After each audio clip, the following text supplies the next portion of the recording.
Hari ini 24 Juni 2025. Kami, para member Santa Fe Owners Community Indonesia, melakukan perjalanan yang cukup jauh. Perjalanan yang akan melintasi sisi selatan Pulau Jawa yang lengkap akan pesona keindahan pesisir lautnya. Dengan waktu tempuh kurang lebih 7 hari dengan jarak 1.500-an kilometer.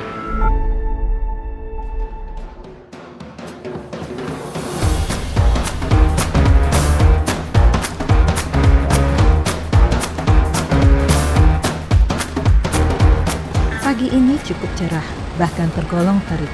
Hanya beberapa member yang memutuskan untuk berangkat dari provinsi paling barat Pulau Jawa, Provinsi Banten. Khususnya kepada member baru yang baru pertama kali mengikuti agenda touring Sochi. Ini jarang kumbar atau ikut Jamnas nih, ya pasti happy nih ntar semuanya. Semoga. Amin. Amin. Iya, ini liburan anak-anak. Anak baru keluar dari pesantren nih. Iya, jadi kalau kita kumbar bareng gak ada anak-anak gimana gitu. Nah sekarang lengkap semua nih, pasukan komplit. Kabar, akhirnya kita ketemu lagi. Setelah berapa lama? Setelah berapa lama kita nggak ketemu? 2 tahun lebih ya, enggak deh. 2 tahun ya? 2 tahun ya. Iya. Enggak deh, yang terakhir kita ketemu di Banyuwangi. Iya betul. Tak pernah lupa, sebelum melakukan perjalanan panjang, kami selalu berdoa dan memberi arahan agar semua bisa sesuai rencana. Bendera start berkibar dan 3, 2, 1, let's roll. Wait. Hanya kesalahan teknis, not a big deal. Lanjut.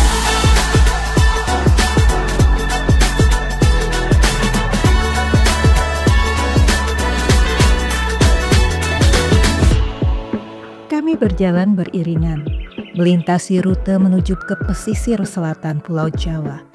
Dibutuhkan kesabaran ekstra dalam melewati semua kondisi jalan dan juga keramaian. Kesampingkan ego, karena kami berjalan di atas aspal yang sama.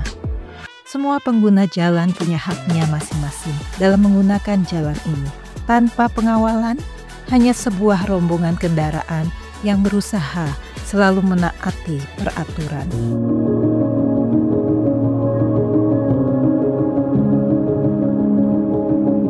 Hujan sempat menyertai perjalanan kami hingga menuju perbatasan Provinsi Banten dan Jawa Barat. Malam menjelang, di perjalanan pertama kami dikejutkan dengan jalanan luar biasa. Jalur alternatif yang membuat kami melewati konstruksi jembatan yang hanya terbuat dari kayu. Pengalaman unik di rute pembuka Discover South Coast of Java.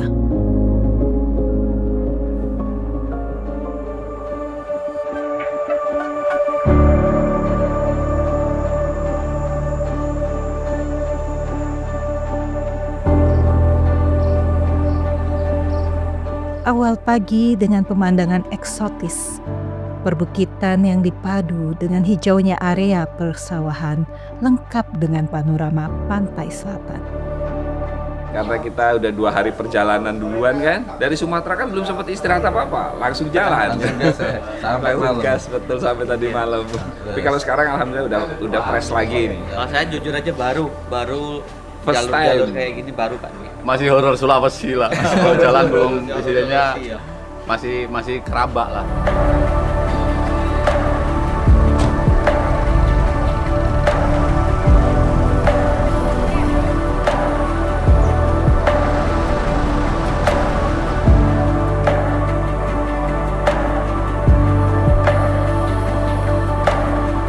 Mari kita nikmatin perjalanan yang kurang lebih sampai 9 jam itu ya.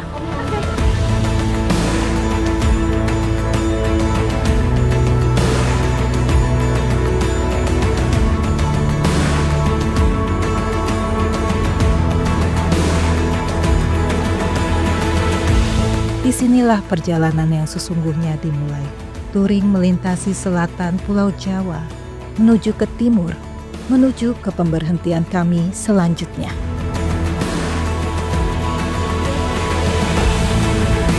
Rute kami menantang, berliku dan panjang.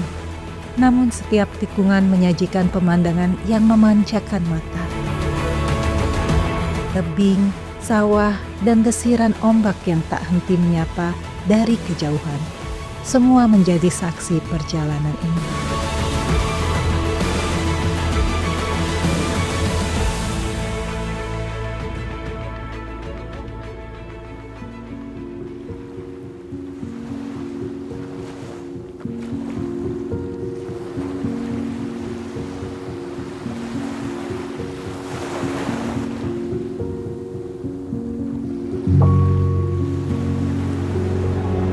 Sore itu, kami putuskan untuk berhenti sejenak, sembari menikmati hembusan angin dan pemandangan di Pantai Santolo, Garut. Pantai ini indah, ramai, dan sangat populer di kalangan wisatawan. Pantai Selatan tahunya baru cuma Pangandaran, itu Batu Karas itu udah tahu. Kalau sini baru pertama kali juga ini, belum pernah ini. Saya sendiri pun memang lahirnya kan di kabupaten ini. Cuman kalau untuk kesini sendiri kayaknya baru sekarang ini, karena kecil saya nggak ada di sini, jauh nyebrang Sumatera ya. Tanpa rencana juga ya, karena memang harusnya sih kita nggak kesini, cuman kita tadi harusnya ke Puncak Gua. Tapi karena Puncak Gua mungkin kita udah pernah, rasanya kurang menarik, jadi akhirnya kita ke Pantai Santolo. Terus melihat waktunya udah mendekati sunset, ya udah sekalian aja nih kita di sini.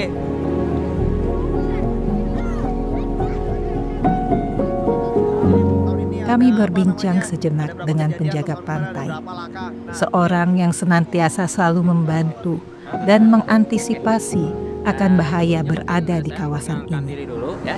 Saya Ketua Balawista atau Lifeguard Kabupaten Garut. Yang pertama, di sini nggak ada tempat pembuangan sampahnya, nggak ada.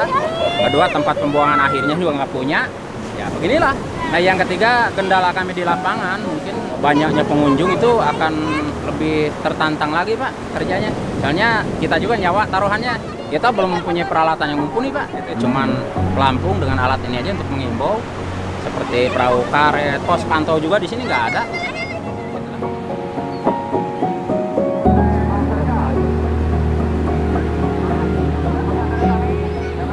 Nah itu seperti Ibu Ratu Rokidul.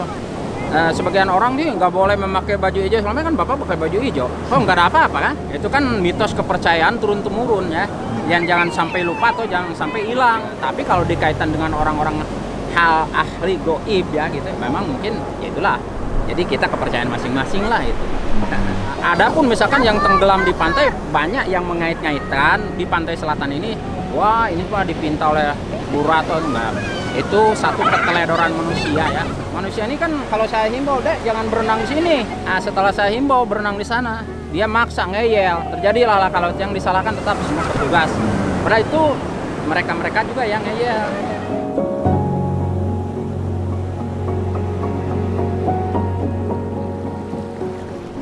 Kalau saya sih yang gitu-gitu nggak percaya. Cuma kalau kata orang-orang yang percaya mitos ya tuh nggak boleh pakai kaos hijau. Nah itu tuh katanya hati-hati itu. Bener, katanya sih nggak boleh pakai kaos hijau sama biru. Ya, nah itu pakai kaos biru tuh. Kalau ala yang gaib itu memang ada. Cuman kalau mistisnya seperti itu kayaknya tergantung keyakinan. Kalau saya sendiri sih nggak begitu, keyakinan itu nggak begitu itu ya. Kalau menurut saya sih ini sebagai suatu ya entah itu mistis ataupun legenda ya. Tapi memang untuk masyarakat Pantai Selatan itu dari Banten sampai ke timur itu mereka punya kepercayaan seperti itu. Dan setahu saya sih tiap satu Muharram itu mereka selalu mengadakan upacara ataupun yang semacam sesaji itu buat Ratu Pantai Kidul ya. Sebagai suatu kearifan lokal lah kalau menurut saya sih. Cerita tentang mistisnya Pantai Selatan terkadang membawa pengaruh tersendiri bagi yang mempercayainya. Sebuah legenda dan kearifan lokal yang turun-temurun dipercayai oleh masyarakat.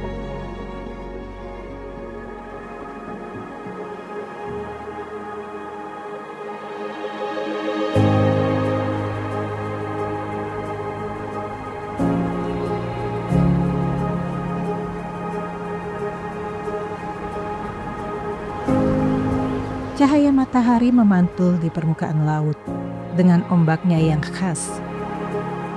Di hari ketiga ini, kami memutuskan untuk sedikit melambat, menikmati suasana, membiarkan tubuh dan pikiran bernafas bersama alam. Sedikit menengok keindahan alam yang ditawarkan Bumi Parahyangan, Grand Canyon, Pangandaran.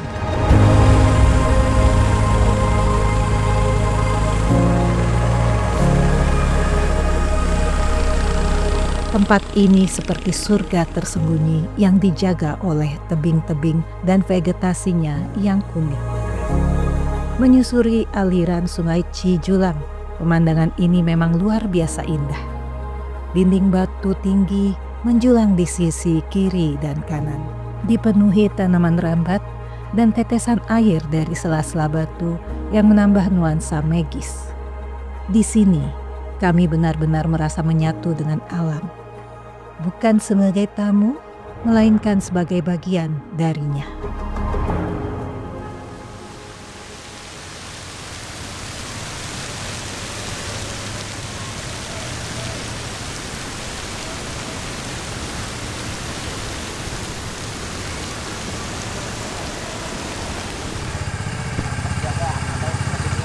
Nah, kalau merah dari sini berarti jalur sini gak bisa keluar dulu. Oh, harus di stop di sini dulu. Iya, di stop dulu. Oh, ada gitunya ya. Soalnya kan jalurnya sempit, muat untuk satu perahu, jadi harus gantian. Oh, gitu. Oke. Oh, ntar saling Nah, kayak gini nih, itu kan keluar tuh. Kita berhenti dulu di sini, stop dulu. Oh, jadi mereka dulu yang mau keluar. Jadi setiap perahu itu ada pemandunya. Gitu. Nggak mungkin apa kayak hanyut gitu nggak ya? Jangan. Enggak. Yang penting ikuti instruksi dari pemandu aja.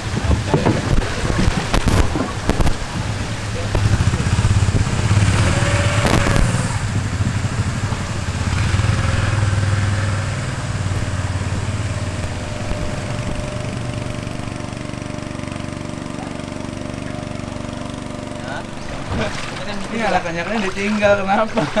Waduh, kasihan itunya, deg-degan nanti ketemu air. Bapaknya sendiri kan asik-asik. Aduh, sebenarnya sih nggak tega ya, gimana tapi kalau saya nggak ikut malah nggak dapat apa-apa. Betul. Mantap. Udah jauh-jauh ya? Iya, udah jauh-jauh dari Jambi loh. Nah, iya. Ini kecipratan air goyang di perahu aja udah teriak-teriak. Ya elah, jauh-jauh Apalagi loh. ini, ya kan? Jauh-jauh loh. Iya, itu tuh kakak tanya. Nah iya makanya. Nggak ada yang ikut bapaknya doang kan seru-seruan. Mantap. Ini kedua. Ini kali kedua. Tapi waktu itu nggak sampai berenang. Waktu itu kenapa nggak sampai berenang? Karena airnya keruh. Lagi deras. Oh, Kalau sekarang nggak terlalu, tapi ya agak deras juga sih. Mantap. gimana? Lama banget ini. Iya. Kirain nyasar. Putri Duyung di sana udah ketemu air. Gimana experience-nya Om? Wih, sangat menyenangkan. Berapa kali kesini Om? Baru kali, first time.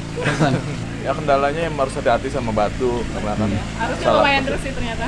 Harus main deras. Jadi kalau cuacanya tenang harus deras. Kalau cuacanya nggak hujan, katanya nggak deras. Nah, ada lecet nggak tadi? Berdarah saya. Aduh. Lecet-lecet. Nggak ada, nggak lecet ya berdarah. Iya, biar ada kenangannya kali Om.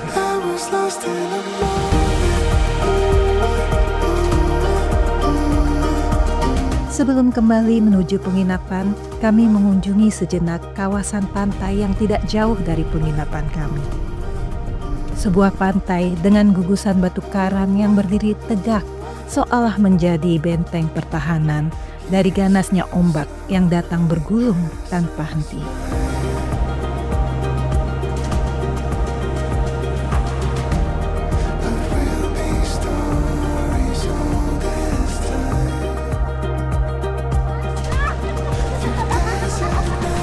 Angin sore mengusap wajah kami perlahan.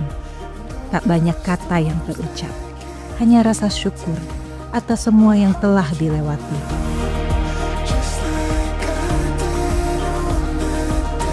Pantai Magasari menjadi penutup yang sempurna untuk hari yang syarat pengalaman. Besok, perjalanan masih panjang menuju kota berikutnya, jalur berikutnya, dan cerita berikutnya.